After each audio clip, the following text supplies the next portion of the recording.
just with you, explain a little bit more about your kind of background. And I think, kind of relevant to the group too. I'm really interested to learn more about, you personally, as far as your background, since it is unique, as you were just mentioning. Kind of a little bit more about Elliot, just because there's not a whole lot that's shared out there.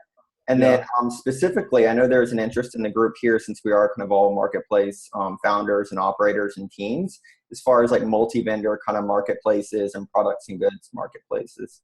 So, Yeah. yeah, man. So it's good to kind of have you here. As I did mention, I am just going to record this and share it with the group. So, yeah, so we'll just kind of keep that, within the group, everything. But anyways, yeah, you just want to kind of like kick things off as far as like your background, maybe? Sure. So hi, my name is Marandiz. I am the head of marketing and co-founder of Elliot. Elliot is a global commerce platform. We allow anybody to sell and ship internationally to 195 countries and the territories related to it. You don't have to have your own vendor account with any shipping providers. You just need a Stripe account. You can get paid out instantly, and we provide everybody on a platform, every merchant, every vendor of a marketplace. We give them shipping labels, packing slips, commercialization invoices, customs forms, everything you need to go international. So that's what Elliot is. Now I'll give a little background of how I got here. I moved to LA when I was 17 actually, to pursue music like everybody has to do at some point. About 2.5, 3 years in, I realized this is extremely hard. I am not as talented as I thought. And also I don't think I have the grit for this type of work. It wasn't very iterative. You spend 40 hours making a song and then somebody doesn't like hip hop and you're like, well, okay, I guess like that's done. Let's go to the next thing. So after a while, my friends, they were doing, like, some of my older friends were starting their master's programs in computer science. I started writing code, got into software engineering, got my degree in computer science, moved into product management at Capital One after that, then moved to HomeAway, which is a marketplace. So that might be some interesting things to dive into there as a product manager at that company. Post that, I went and started consulting with direct consumer businesses, advising small startups as well as some bigger businesses that you probably are aware of. And then, so everything from new startups to scaled businesses on digital product management. How are you thinking about e-commerce funnels for marketplaces and products in these spaces? And then I met Sergio, the founder of Elliot. I joined as a co-founder. It really is the platform is the embodiment of what I believe the future of commerce is. The lack of borders, the ability to sell to your audience versus having to go acquire customers for every single purchase. I really believe in that. So joined, and now I'm running brand and marketing there. There's a lot, we're going to be launching very soon, so you'll be able to see the work that I've been doing over the last few months. But yeah, so that's my background. So I can talk to you about marketplaces, having worked at a 12 billion dollars in sales a year marketplace. Yeah. Also, I can talk to you about direct consumer marketing and about e-commerce platforms. And yeah, so Yeah. that's a good place to start, maybe. Yeah, no, that's great. Kind of, I think, background for you and then kind of context. So you're definitely, I want to highlight on some things I think, or ask some things myself personally, as far as how you take how you took some of the learnings from some of the larger marketplaces like HomeAway, and then got involved with Elliot, and then how you identified, I think, the immediate kind of opportunities to, I think, create kind of like unique marketing channels for Elliot, kind of given the state that it's at right now, since it doesn't seem like it's kind of a, you haven't really launched, and maybe it'd just be good to learn more about that. Sure. So when I joined HomeAway, I joined as a product manager. I had a relationship with the CEO, so I got to have a very unique perspective from most product people at the company. I was really helping guide strategic growth for the global marketplace. How do we launch in Asia? How do we launch, or in other countries in Asia, and Latin America and Africa and all over the place? But also I was building the iOS and Android apps. And the one thing that became very apparent is one of the biggest limitations on the consumer side is that you need to drive alignment with the marketplace vendors. And the vendors in this place are the people who own the homes and are listing them on the platform. HomeAway is an Airbnb competitor for anybody who doesn't know what it is. It's essentially, it's like maybe 15-20% smaller than Airbnb as far as volume on the platform. So it's a global marketplace owned by Expedia.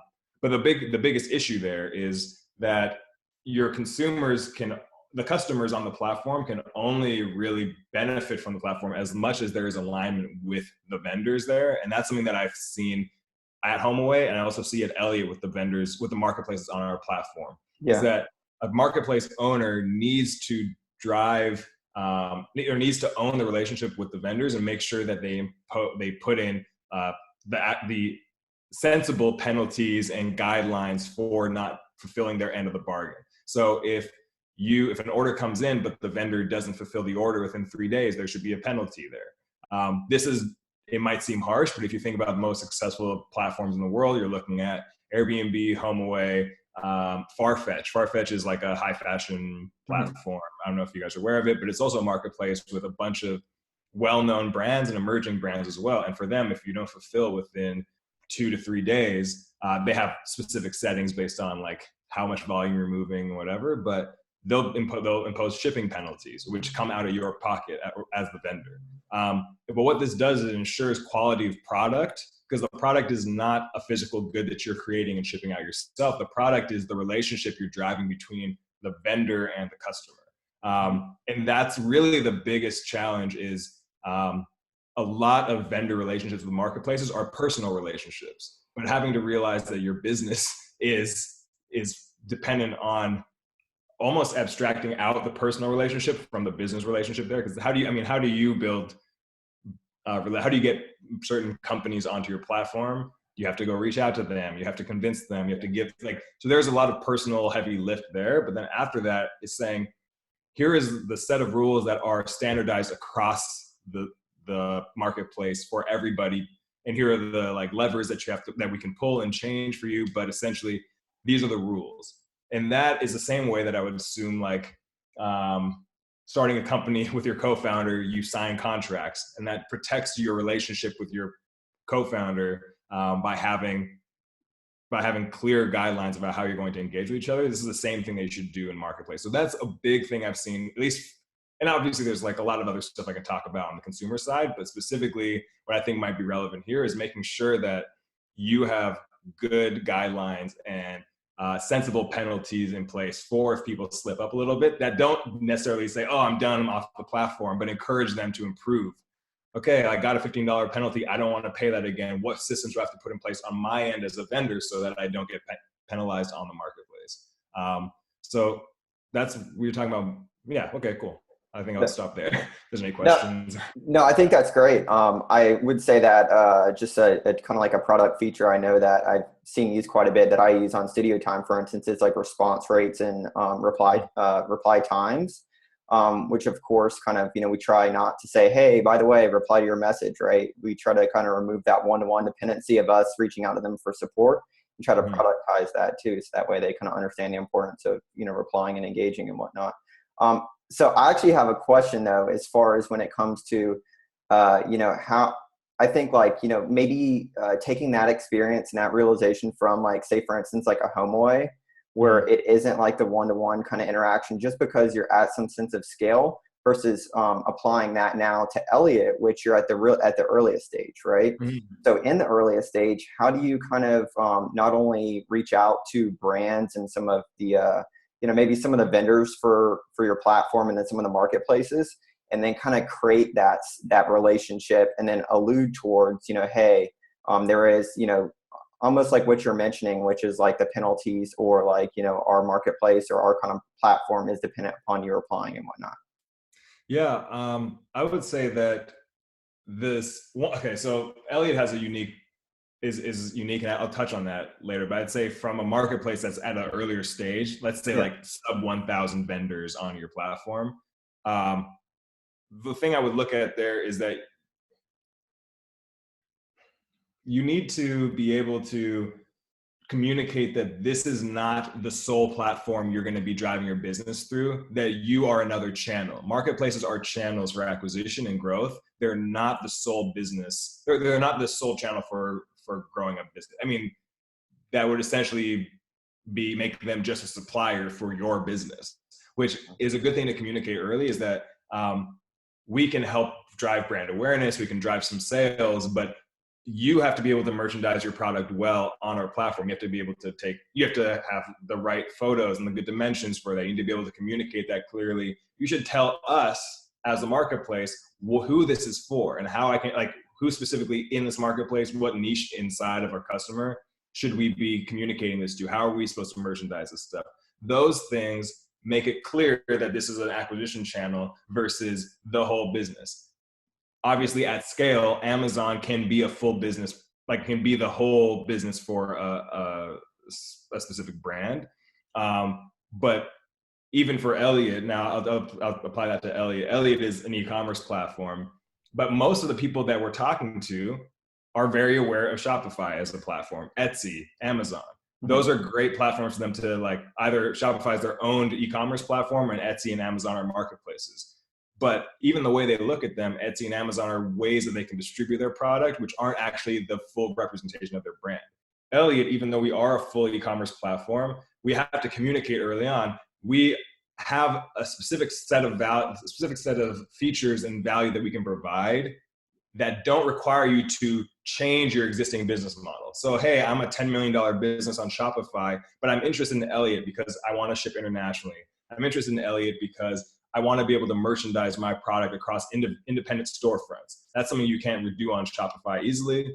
On Elliot, you can have 100 storefronts for each different type of customer and put different products there and message differently. That's a unique thing about Elliot. So we lead with a lot of those values, or a lot of the value and features for brands and companies on other platforms to get them in and start using us, and then be able to sell them on the value of it and investing more of their energy into using Elliot, and maybe in some situations moving over to Elliot completely. Yeah, that would be for certain types of businesses. So as a marketplace, so I'm going to go back to the HomeAway example, or Airbnb. They didn't need Airbnb or HomeAway to start their business. They had a piece of property, and there was Craigslist, and there was Nextdoor, and there are all these other places I can rent out my home for short-term stays. What Airbnb and HomeAway do is they provide a structured marketplace and platform where you know why you're going there for a specific reason, and it becomes another channel. So that's the same thing I would say for any marketplace, and even for Elliot, is looking at yourself, at least for acquiring customers early, as an acquisition channel, as another channel for getting your product out there that doesn't necessarily depend or require them to, like, move their whole business over and require a lot of heavy lift. We've done a lot of work on our end to make sure that we have integrations into Zapier, we have integrations into Shopify, so that it makes it easy for these transitions to happen, where we're not expecting them to do the heavy lifting. Our platform does most. There's obviously some work to do, but our platform does most of that work. Yeah, got it. Yeah, that's great. So I have a question just to ask a little bit more about that and how you guys handle that with Elliot right now. So that it sounds like that's a big kind of communication and marketing initiative on your front, right? To communicate that, but also to when you, well, I guess, like, first off is to think about how do you effectively market that, right? And how are you messaging kind of how you're different than the other kind of platforms out there right now? Yeah. So there's a couple of things that I'll abstract it out away from Elliot too at some point, but I think what we're looking at with Elliot, and I'll tell you very specifically, Shopify, BigCommerce, Magento, WooCommerce, Squarespace, Webflow, they all have a builder functionality. They're all e-commerce play. They all have some aspect of e-commerce to it. But it's specifically looking at, like, Shopify, Magento, and BigCommerce. The one thing I see when I look at those is that they are traditional e-commerce platforms. They are boring and old. Don't mean that in any offensive way, but they're like 10 to 15 years old generally. Even if they are arming the rebels or whatever the terminology they use, they don't really communicate to a customer. They communicate to the enterprise. So for them, what they're doing is saying, we're selling to, like, the director of operations at this company, and this is how we're communicating that. And it's very, like, have the organization buy in and do that. How we've been communicating, and this is really for us looking at where's the green field, where's our open space where we're not actually fighting for an opportunity, is we communicate directly to you. So each one of you here on this call, we're talking to you and saying, you're an individual that wants to do X, Y, and Z. The language we use, the vernacular, the way that we communicate is much more person to person. And I would say that the way that we differentiate ourselves is instead of business to business, we're business to the consumer inside of a business, right? Yep. Like we're trying to sell to somebody who has the autonomy to make a decision to do something on their own. And how I would abstract this out to marketplaces generally is that don't try and see yourself as having to convince the whole organization that this is a good idea, but saying, this is something really easy that I can set up. Hey, boss, I'm going to spend 3 hours putting our product onto this marketplace because they've already listed out, we need these pieces of information from you. We need these photos. We need them in this dimension. We need X, Y, and Z. Please package that together. Can I just package that together and send it over to them? I'll have a little bit of back and forth, but it'll be up in a week. Are you good with that? Of course they're going to be good with that. But it's a very different approach than saying, hey, $10 million business, you're already on Shopify, you're already driving all your sales through there, you know your system, but here's Elliot. Do we want to lift and shift the whole thing over there? Well, I don't know. How has it been proven out? Who are their existing customers? A lot of questions come up there, right? And those are meaningful questions. They're valuable, but it's like any relationship. You don't start the first week of dating somebody, asking them to marry you unless you're very bold. But even in those situations, it doesn't always work out. What the goal is really is to start building a relationship, providing value, and then providing some value, and over time, showcasing how they can continue to grow with you. And wherever that relationship goes, that's okay. I think knowing that not every customer you talk to is always the right customer for you either. Some of them might be good fits for your business to learn something. Oh, this person, they can use our platform or our marketplace in this way, but not always forever. Maybe they can use us and they can grow to a certain point, but they'll have to do some other things. And it's not to take it personally or say that your business is lacking or your marketplace is lacking. But actually, I listened to this podcast by Seth Godin. I'm sure some people have heard it, Akimbo. But one thing he says, which is like, TV used to be really boring. There were only 3 channels. But as we started getting more channels, the idea of instead of having 40 million people watching one TV show every night, you now can have a network like Fox, which only serves 5 million people. And 50 years ago, that would seem insane. But now, if you can merchandise to a specific audience, the more niche you are, the more tailored you are, the better value you'll be able to provide because you're speaking to a specific set of customers.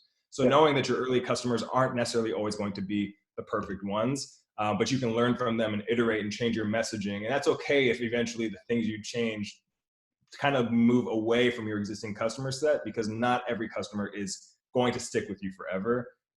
It's finding the right ones that you can communicate and add value to for the longest amount of time in your future. Basically, Elliot what we've done is we've looked at the ecosystem in e-commerce, in marketplaces, in this global commerce narrative that we're looking at and saying, how do we stand out? And how do we stand out in a meaningful way because of the value we actually have in our platform? What features do we actually provide? Who are we serving? And that's because we know that and we see how different it is from everybody else. We're okay with not going out and saying we are going to take down this company, because I don't think that's even a feasible or believable thing. It might be a good narrative, and a lot of people have placed that onto us. But really, we say we're over here, we're doing this thing, and hopefully maybe some of those other customers will come over, but what we're doing is over here. And you can set a pillar and a beacon for people to come to you because you know who you are. That's going to serve you a lot better than scrambling to try and steal customers from a bunch of other businesses. Yeah, I think a lot of people on here and part of our kind of group can relate to that as far as being niche. So I love it. So something, another kind of talking point, I think, or something I wanted to ask about is kind of like because I'm pretty big on no code, like no code and low code. I know that that's something that you guys heavily message on your site right now.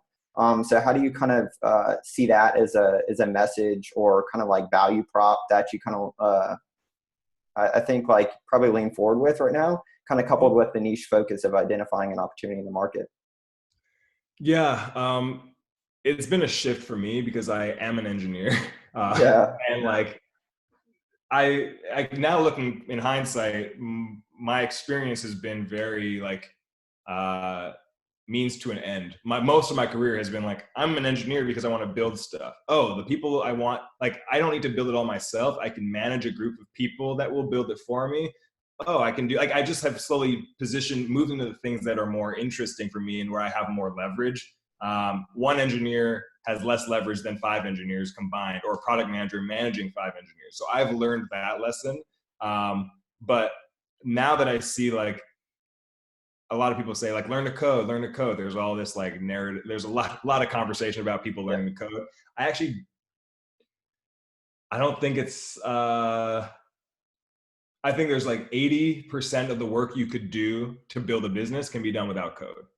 There are pieces where you need an engineer, but most of the work of getting a business off the ground, unless you're a tech platform, does not need to be, does not require code. So what Elliot has done then is said, for an e-commerce business, for any business that's selling anything online now, the requirement for you to learn to code is ridiculous. The requirement for you to understand international tax codes, for you to know which 20 plugins you need on a Shopify store, for you to know all of that stuff, for you to, like, what are the best practices for e-commerce? Nobody should need to know that to be able to sell their widget. That's not a requirement to get your business off. It shouldn't be a requirement to get your business off the ground.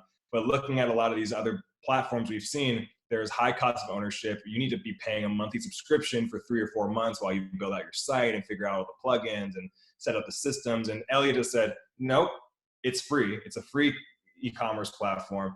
There's no plugins required. We have the required functionality inside of the product to get you up and running.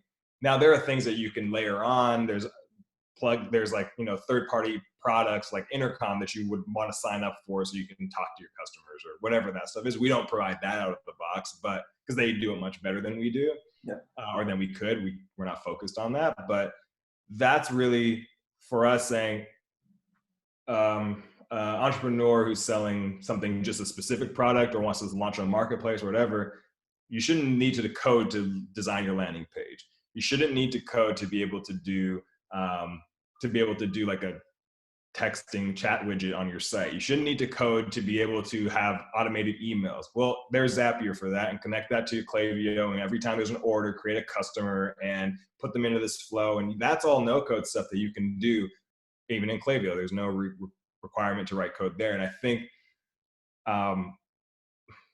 no code is a huge piece of leverage for everybody, whether they're technical or not, because I could write code to do all of that stuff myself, but it would just take me like 10 times as long. I've actually talked to multiple people who said, like, I'll see something on Twitter occasionally and they'll say, like, oh, I'm looking to like build a landing page and then connect it with Stripe in a typed form, so then I can, like, they can answer this thing, and then I'll collect the payment up front, and then send an automatic email will go through this. And I'm like, check out Elliot. Like, I'll get on a call with you and this is already done. Like, all the stuff you wanted to spend time piecing together with no code tools, Elliot has done that already. But I think that's really what the value of no code is that you can layer different pieces of no code into each other to have another, like, where you can keep abstracting away the complexity.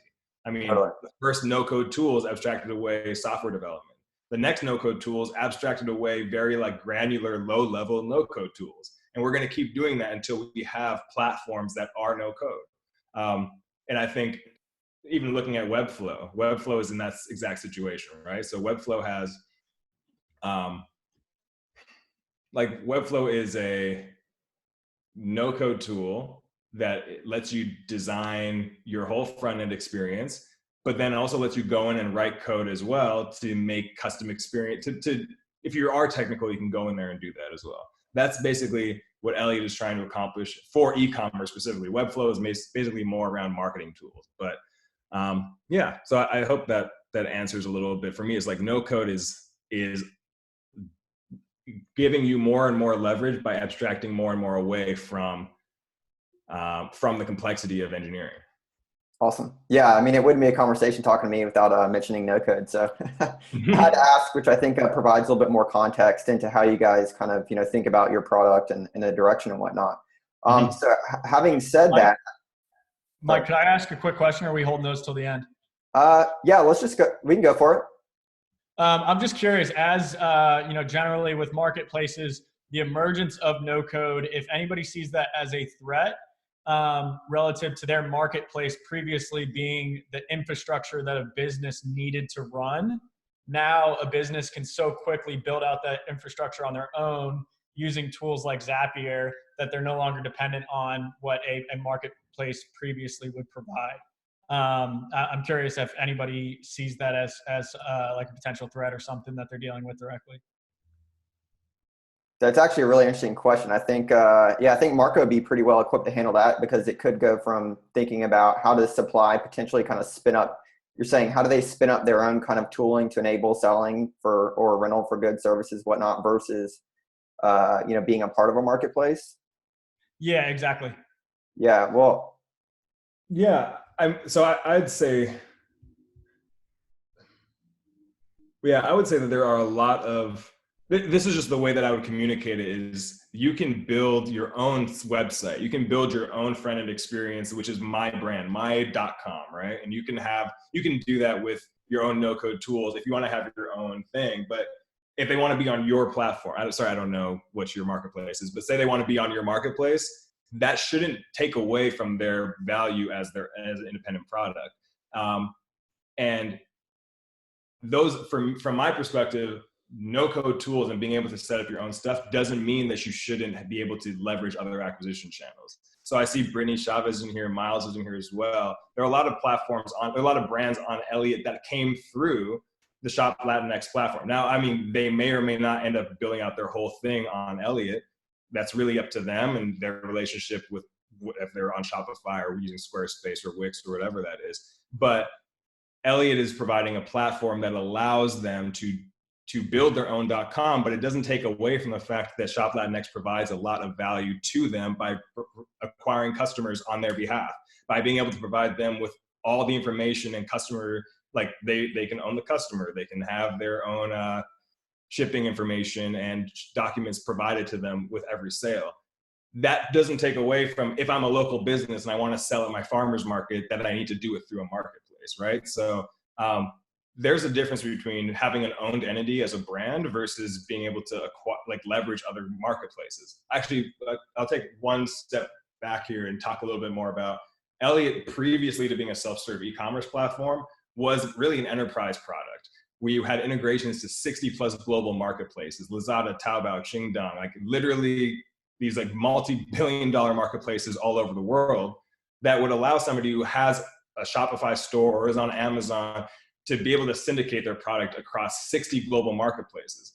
That requires no code on their end, except for maybe an integration, but that removes a lot of the complexity for them to be able to acquire new customers in different regions of the world. Those things don't seem competitive to me. It actually seems more of like an added value, is that no code tools. You wouldn't say that like Instagram is taking away from your opportunity because it doesn't require code to share photos and talk to your customers, right? It provides you more leverage because there is less complexity and work that goes into being able to share and communicate. I don't know I hope that answered, or at least from my perspective, like the distinction between no code and marketplaces. Yeah, that's very helpful. Thank you. Yeah, I think that also, Marco, that kind of reinforced your point earlier about, you're not basically trying to, retool or replace someone's existing business, simply kind of offer them, more revenue opportunities, through marketplace, for instance, through bookings or through your platform as far as for sales. Yeah. Yeah. So one thing before we kind of jump into some questions and whatnot, I did want to ask about the digital mall that you did. And maybe because I think, there's a lot of people in the group here that are, super niche kind of marketplaces and that have opportunities to kind of creatively market, their marketplace and kind of stand out. I just love the digital mall that you did. Maybe provide a little bit of background on that if you don't mind. Yeah. So it's called the virtual mall. Virtual mall. Sorry. Yeah. My bad. So essentially the virtual mall came out of, somebody on my team, her name's Erin. She's very much like lives in a different world than I do. She's come from like a journalism background, and she is seeing a lot of stuff on Twitter that I never see. So she saw one was an escape room, a Google Docs escape room, which somebody had written up, and you can click through to different pages. And she's like, "Oh, that's really cool." And it got like a lot of engagement, and people were bored during quarantine, and like, that's what we're gonna do. Okay, that's great. And then we saw another one, this company Unbound. It's a vibrator company, right? Whatever. But they have like a Google Sheet, which essentially was community driven. So everybody could add to this Google Sheet and say they had different tabs, like favorite pieces of content, favorite articles, favorite videos, favorite workouts, favorite music, and they could just like list it out, and people could add notes and design it and color and whatever they want to do. It's really lo-fi. Obviously, it's in Google Sheets. Yeah. And we looked at that and we're like, well, what can we do there? This is like Friday morning, and by Friday afternoon, we had set up a virtual mall. It just made sense. We're an e-commerce platform. We work in this direct consumer space. We thought, why don't we do that? We built like maybe 3 or 4 pages. I made a food court, girl power page, and a couple other things.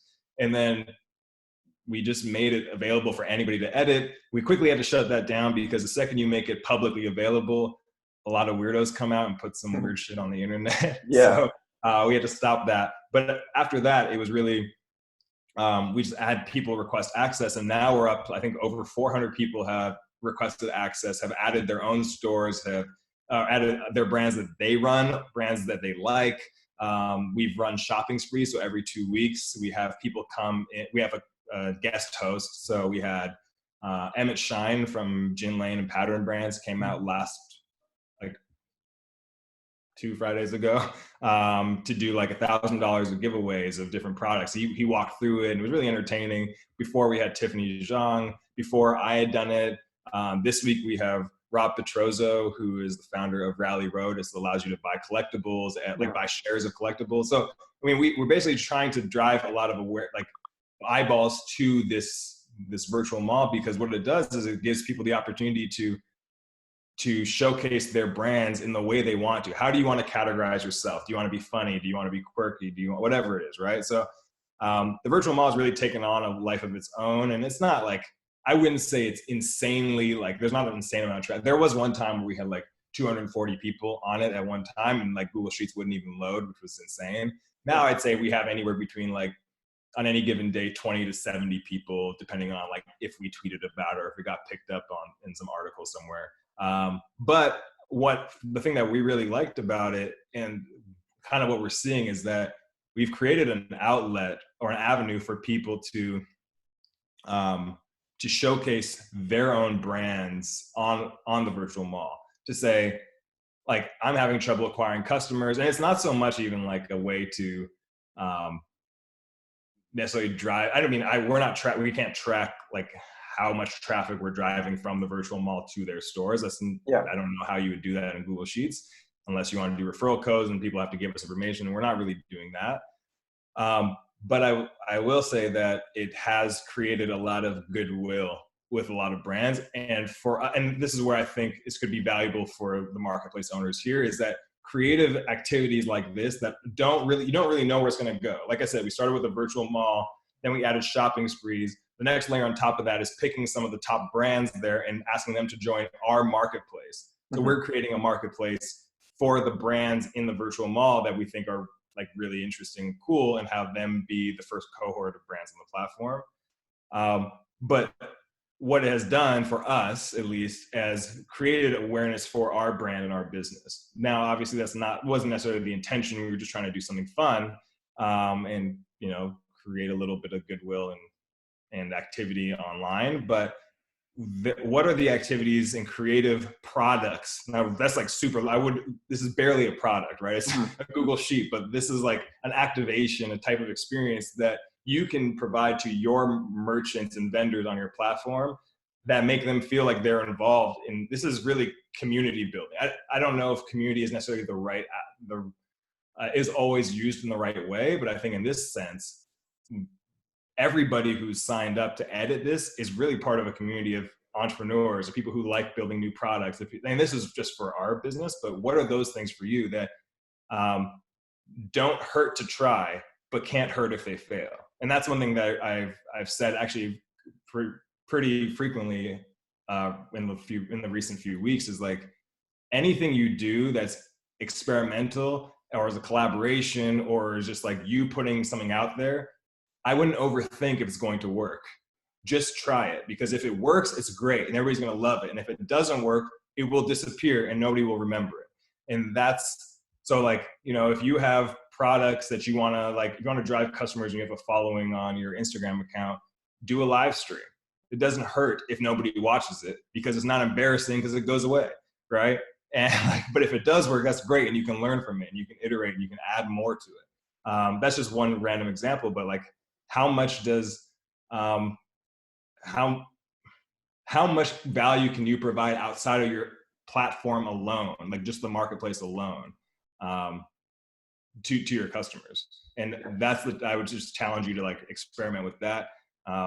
It's probably more than you think, and you have the best perspective of what is valuable to your vendors, because you are at the meta level of each individual vendor. If you're a marketplace for guitarists who want to teach guitar lessons, you have a better perspective on what the market needs, because you are creating the marketplace versus an individual guitarist trying to figure out what to do. So try things and you'll learn a lot more quickly than you will. You have maybe 100 opportunities to learn from each one of those vendors versus just on your own, just like one guitarist trying that out. So yeah. No, I love it. So I think a lot of people, you know, such as myself, are always trying to figure out, you know, what are kind of different creative initiatives that they can do to kind of stand out as a marketplace, and then kind of build that community where it's not just like as much as like a, you know, like a direct kind of sales outreach where it's like, hey, join our marketplace, you know, for whether it's for supply or demand, but, you know, just create some kind of like authentic message, you know, that's them core and kind of stands out though in a creative way. So I think that's a great way to do it that you guys did. I actually did have a question. So I know Brittany's asked a few kind of, or has a few comments in here as far as notes. But one thing before we kind of get into that. So I actually did have a question though, as far as your approach at Elliot, you know, from the virtual mall, I would say kind of concept and like that initiative, as far as, you know, building or, you know, using these creative marketing, I would say, you know, these different initiatives to build a community of potential, I would say potential vendors or potential users. And then how do you kind of couple that with, you know, your existing users or vendors or marketplaces, or just customers, I guess we could say, and how you kind of balance that kind of relationship and priority. So if I understand correctly, how are we, like, how is the balance of acquiring new customers versus engaging and fostering community with existing customers? Correct. Yeah, that's much better said. Oh, okay, it's fine.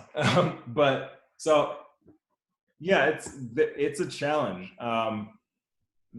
It's been difficult, and we're learning. Like, honestly, like I'm learning and experimenting and growing as a leader for this company every day. But one thing that I think one of the misconceptions that I'm trying to figure out how to address is that it's hard to learn what to do without trying new things. And sometimes it's easier to try new things with people who don't know who you are versus trying new things with people who already do. I'm not saying that we shouldn't be providing value to the people that already use our platform. But one of the challenges is that now let's say just for any marketplace here, you have a customer that's been with you for a year. And when they started with you, you didn't have, you were starting out, they were maybe one of the first few customers. And then you started adding more and more and more, and you're learning. But this process of learning requires you're testing and iterating. And what's happened is your first customers, though they might have been the most forgiving early on, now see every step you've taken, where your most recent customer just sees the last thing you did. And the last thing you did is honestly the best representation of who you want to be.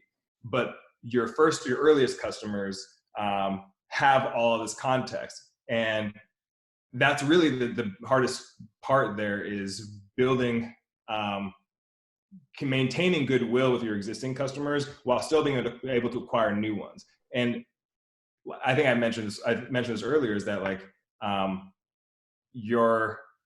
every customer you acquire is an opportunity to learn what works and what doesn't work for your business. So community building is really challenging. One thing that we're doing right now, actually today, that we started working on today, is creating, it just sounds silly, but creating a subreddit for Elliot users, which would mean marketplace owners, vendors on marketplaces, as well as like merchants, customers, people who are interested in the brand, people interested in e-commerce. We're trying to create something where the community exists on its own. We've tried this. I mean, I've tried this at other businesses and other organizations with Slack groups. The Slack groups are hard, I'm sure, as you know. Yeah. They're hard to maintain activity. People have to run their businesses, and this is like finding the balance between community and entertainment. Like I'm working 10 hours a day, and now how do I engage with something after work that is still interesting to me, that doesn't feel like work? So yeah, I mean, I don't really have a great answer there as far as like what to do, but I do know that every business is trying to balance continuing to serve their earliest customers with acquiring new customers, because not your earliest customers aren't always going to make up 90% of your revenue, right? Like that's, I think, the biggest challenge for everybody is your first 10 customers really care and want to succeed. But I mean, specifically in marketplaces, right? Like there's a different dynamic. You're actually partners in a marketplace versus if I'm selling coffee mugs, my first customers might come back or not, and it doesn't necessarily matter as much. But in a marketplace, your earliest vendors and are people who have bought into your business are your partners. But those partners alone you still need 10 to 20x that number to be able to build your business. And finding that balance is really dependent on how much leverage you can get out of each one, how much value you can provide to each one, and how much leverage they provide you for the next customers you get on, right? So I don't have a solid answer about what to do. I think it's really dependent on your business. But I would say that don't feel guilty if you don't have the right answer right now, because you're going to keep learning and iterating. And that's like the process that we're all going through as marketplace owners, as basically people who own a platform for other people to do stuff on. You are a partner, as well as you're an advocate and a partner, as well as having to keep your eye on your business. And that's a challenge. And, people aren't always going to be happy, which is, it's unfortunate. I think like we've experienced that at Elliot. I've experienced that at HomeAway. We literally, when I was there, we had like thousands of merchants or thousands of vendors at one point just leave because they didn't feel like they were being cared for. And the challenge there is that they weren't driving any business. They had poor product. Yeah. They had I'm not saying that's for every situation, but in that situation, they had a poor product that wasn't representative of what we wanted to do with our business. This is a $10 billion a year sales company. And some people, some vendors on your platform won't always be able to keep up with the quality bar of what you're trying to accomplish. Now, figuring out how to handle that situation gracefully is its own issue. But yeah, I think that's what I'll say, is that as you grow, your clarity about who your customer and your partners are, your vendors are, that is going to continue to be refined. And some people that were dead center of the middle of who your customers are might now be on the fringe. And you have to be able to navigate that without burning bridges, without, yeah. Yeah. I've actually seen that kind of myself, to kind of go back to what you mentioned as far as like early customers or early users that use your platform. They definitely have a lot of context and, relationship, over the course of the years or whatnot. And then sometimes, slowly, they generate less revenue or whatnot business through the platform. We've had that with Studio Time as far as like some of our early studios, it's like very high touch point. And then all of a sudden it's like, we start, we don't really point, traffic, of course, to specific studios, but over the course of time, they have other, higher quality studios, maybe lower price point. And then all of a sudden, their bookings kind of go down and, someone else kind of supersedes. So it is kind of a challenge from our end as far as like being like a marketplace and a platform too. And I can see how that relates, to quite a few others. But since you are a platform, I actually have a question, and this kind of maybe is a little bit more on what the question I was trying to ask before, but is, since you are a platform and you enable people to sell and vendors, are you potentially, or are you guys at Elliot thinking about driving traffic through kind of having like some kind of hub or marketplace yourselves eventually? Like say Shopify has like, developer kind of ecosystems as far as, marketplace for their apps. Like, so do you guys, is that like on your roadmap in the future? Yes. Yeah. So Elliot is the merchant of record on our platform. So if you think about Shopify or any other e-commerce platform, generally you connect your own Stripe account, your own payment processor, and it's your name. So on the credit card bill, it says like Away Travel, you bought a suitcase from this specific company, right? Elliot is the merchant of record the same way that if you buy something on Amazon, Amazon is the merchant of record, even though you bought from 5 different brands and companies. Yeah. What that allows us to do as a platform is at scale, we'll be able to say, well, look, we have 1,000 companies on our platform that look like this. They all sell things that appeal to this demographic. So let's pick the best ones and make a curated marketplace for that. That's something that I think is missing in a lot of existing marketplaces right now. Amazon is anybody who wants to upload anything, essentially, right? Etsy is any creator that wants to put anything up there, they can do that. We want to be able to accomplish that, but that's something that is on our roadmap, but I'm saying like minimum 12 to 18 months out, like we need scale first to be able to accomplish that. So it's definitely on the roadmap, and it's something that we are able to accomplish because of our infrastructure, the way that we're structured as a platform. But I just see actually Miles just said that they launched their own marketplace. I think yes, I think they did. So what I see is the shop app that they just launched. Is that what you're talking about, Miles? You can just give me a thumbs up or something if that's what you're talking about, if you're here. Yes. So the shop app. The shop app is the Arrive app, right? Which is like the being able to track your orders, put in the orders and be able to see where they're coming from instead of having to deal with through your email. And that's great. The one thing that I think is slightly different from a marketplace the shop app does versus what a traditional traditional marketplace would be is that a marketplace has dynamics that are owned with the vendor, where Shopify and Shop app doesn't do that. I think the only requirement for the Shop app is that you have Shopify Pay or Shop Pay as your payment method so that they can drive that through this new rebranded Arrive app, which allows you to track your orders. But they don't have, at least currently, they don't have discovery, which means like their search is not semantic. So I can't type in shoes and Allbirds and Adams and a bunch of other shoe brands show up. It literally, if I type in shoe, every brand that has the word shoe in the title shows up, which is a very specific search. So I think it would be awesome if they moved into the marketplace model. The challenge that I see there, which is something that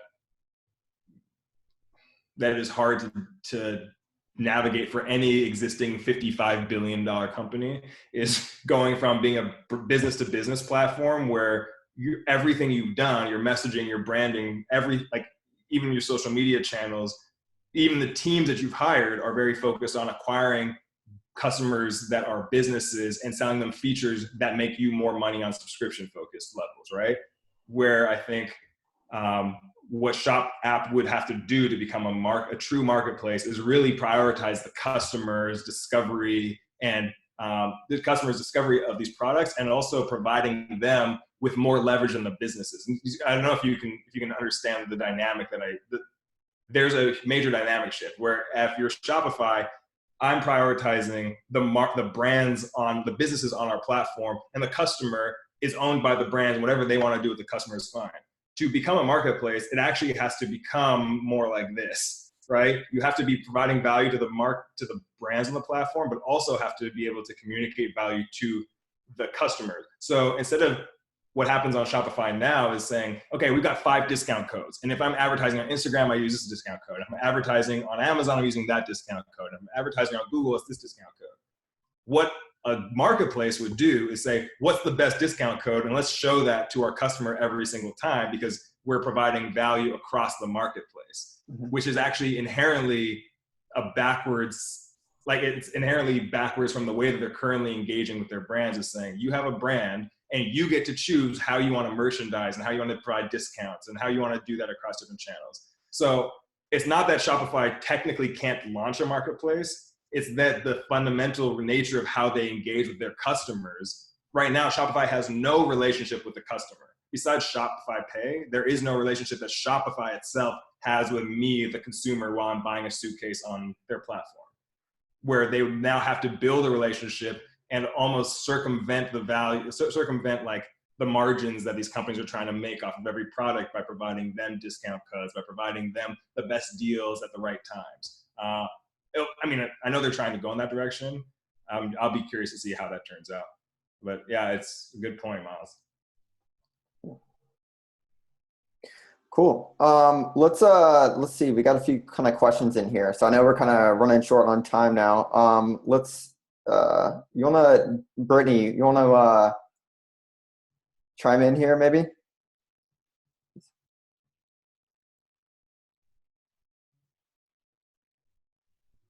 Hey. Oh. Hi. Yeah, this was a great talk. Hi, Mike. How are you? I'm good. Good. Thank you for hosting this. I mean, yeah, just the questions that I have in the chat. I've asked the Elliot team about this a few times. I noticed the virtual mall. Think that's great. What does Elliot have in the works to foster community with the existing marketplace owners? I mean, you answered that with the Reddit. I guess I have too many questions, but time is limited. So, let me. Mm-hmm. I mean, I'm trying to understand. I mean, I completely understand the question. I'm curious what it is from a marketplace owner's perspective, because actually the dynamic is very interesting. You as a marketplace owner and everybody here is a marketplace owner for you have specific brands selling on your platform, similarly to the dynamic that Elliot has for the marketplaces and brands on our platform. But what is it that would be valuable to marketplace owners to foster community for Elliot? That is, I mean, this is part of like the discovery process. I'm trying to understand how could we provide that value without creating another like thing you have to do to get value from. Does that make sense? Like I don't want to. I think most people don't want to have more work to do, which I don't want to create another job for people as well. So. I mean, it wouldn't be a job for myself. I think it would be a job for like the Elliot team to want to foster and really build that community with the existing brand owners that are leveraging your platform. Just to give everyone insight on this Zoom call, Shopbot&X, I'm the co-founder and CEO of it. We're one of the first marketplaces to use Elliot. And I just remember that in November, there was a Slack channel and everyone, you guys brought in like all of the brand owners, and then it kind of just disappeared. So I was just wondering what you guys have in the works in terms of like providing us, giving us updates on like the new drops that you guys announce on Twitter. If we have any questions, instead of having to reach out to you and your team via intercom, like how can we collaborate with, I see that you have like a folk marketplace on Elliot. How can we reach out to them and say like, what API integrations have been working with this? Like, similar to this community that Mike has fostered, similar to the community that you fostered on, with your virtual mall. I just think that would be great. And I know that, you've tweeted me and said that it's in the works. So I'm just curious to know like what it is exactly you guys are building, along with, documentation that would help support what Shopbot&X is attempting to build on Elliot. Yeah. So I can give more context into a little bit of why some of these things are moving slower than even I would like as somebody who's running marketing for Elliot. We have obviously, you're on the platform. It's available for people to use. The challenge is that because we haven't officially launched for general availability, there is a lot of stuff we're still doing. So a lot of stuff that isn't publicly seen is us writing out internal documentation for how do you use these features? How do you and this is the balance I was talking about earlier, is like there are people that are currently using the platform versus people who will need to use the platform next. And the questions that you ask or you or any brand or marketplace owner on the platform actually informs informs feature updates we have to do, informs writing new documentation and like information about how do you use these features. So we're in a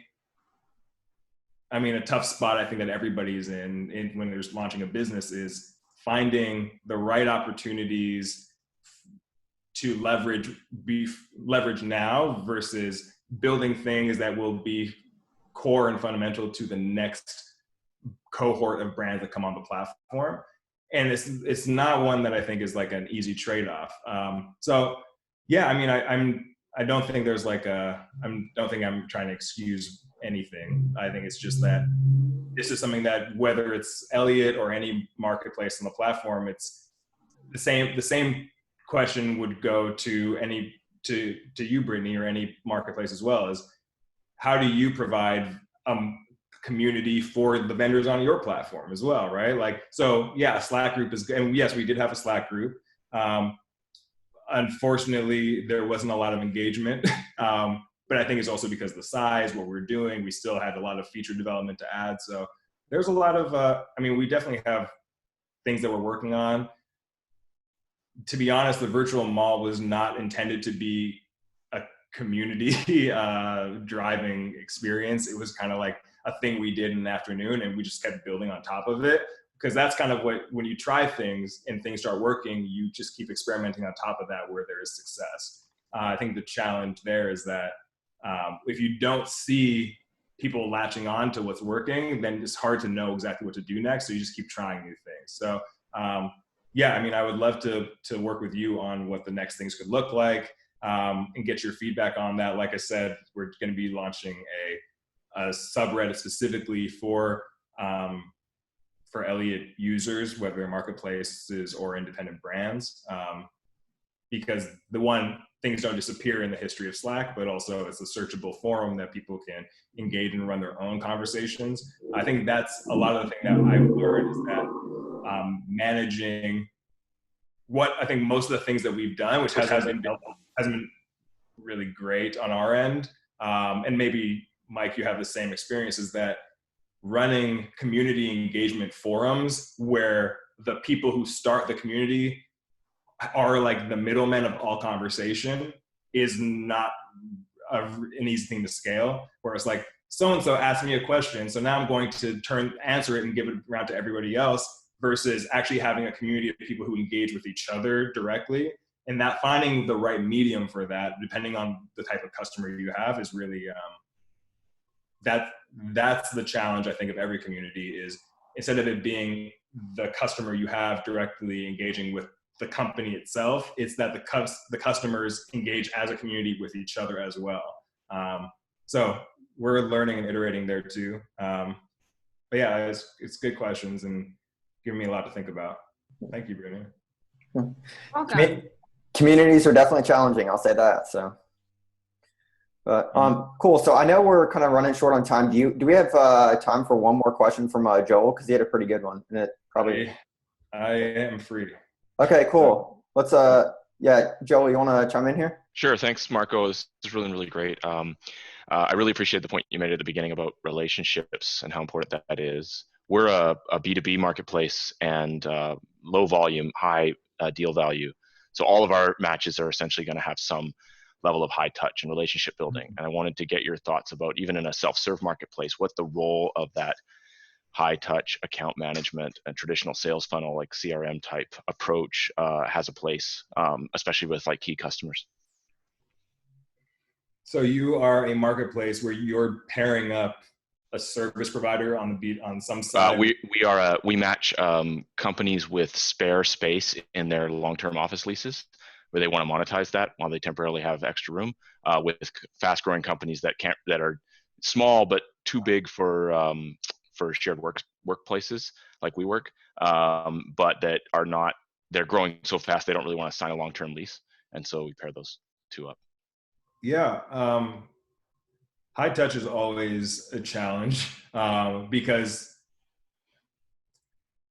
Yeah, I mean, high touch is a challenge because you have to actually maintain the relationship on both ends, right? So you have somebody who's like, I'm a business, I want to get into the space, but on the other end, there's people that you have to be aware of their availability, how many desks they have, all that stuff. I would say, as much as possible, try to put in a process or a system that allows your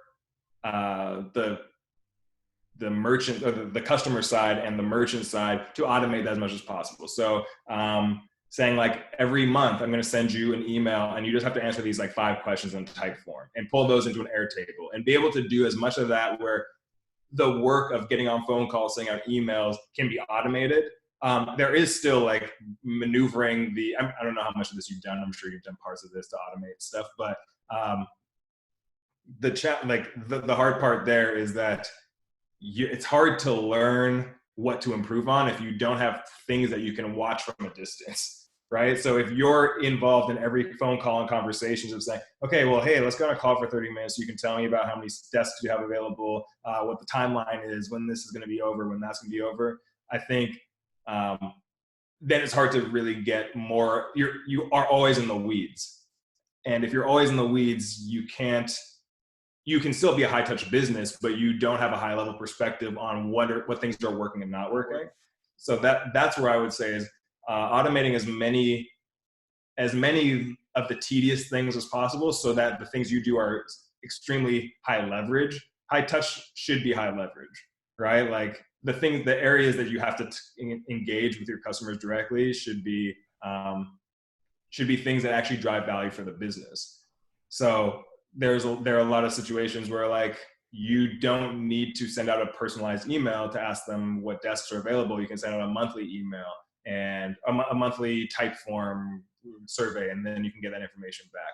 I would say those type of things give you separation from the operations of the business to look at the systems of the business. As much as possible, creating the systems is going to give you just give you better perspective on what type of customers are high value versus, this might be more relevant, but high value does not always mean, like high touch does not always correlate with high value. You might have high value contracts, but not every customer is going to be one that needs to continue growing. And if you can start to look at the companies that are coming in that need your marketplace and actually thrive on your marketplace from a distance perspective, oh, this group over here is where I should be focusing on, then you can start to really create systems around them where the high touch work actually provides the most value to your business versus scheduling 16 30-minute calls a day and then hoping that I'm not saying you're doing this, but I'm mostly saying like the more high touch you are, I mean, I have these days too, so I have phone calls all day, and then at the end of the day, I actually don't know what I did. I had a lot of phone calls that now I have to process in the evening and write notes and figure out what's happening next. Where as much as possible, making those things as streamlined and automated using no-code tools if possible will make your life easier. The way I see it actually is very similar to like when I worked inside of a big organization. 25,000 people at the parent company, 2,000 people within the organization. And it's just like having meetings. Like you're going through the process of having meetings where you're not learning anything, but you're going through the process because you haven't figured out a way to streamline it so that meeting isn't required. Or when you're in that meeting, everything that's being done is super valuable. I would say like minimize as much of the stuff that you don't want to do into systems that don't require you to be there, or give it to somebody else to do that. And then you'll have a much better perspective overall on, but either way, that's a challenging space to be in for a marketplace, is that scale doesn't mean volume. Scale means, you have like scale means how big the individual contracts are, which is just completely different than. Yeah, it's a really good point. One of the things we're looking at in terms of no-code tools and piecing things together is just traditional CRM tools. And a lot of those have these kind of automated steps and triggers that you can define. So that's great. Yeah. Thanks a lot. Of course. Awesome. Cool. Well, I think we'll kind of wrap it up on that. Unless anyone else do we want to take like one more last question, or? I'm here, man. I don't know where to go. Same. I feel like we could go all day, but we won't. But let's see. I got a quick one if I can. Yeah. So Marco, I've really admired the brand that you guys have built, and it seems like you have a really good momentum going and good vibe. And just wondering, like, open-ended question, like, generally, are there principles that you are following in order to cultivate that brand? And more specifically, how are you thinking about getting your vendors to also become a part of that brand and potentially adopt it and be ambassadors for it? That's a good question. This is like a very philosophical question, but I can give you, like, I wrote at some point a while ago, like a 6-page document about my marketing strategy. And essentially the whole point is business to business, faceless brands don't exist anymore, or they won't exist in the future. Like, this may be the wrong group to ask this question to, but like, who is the CEO of Shopify?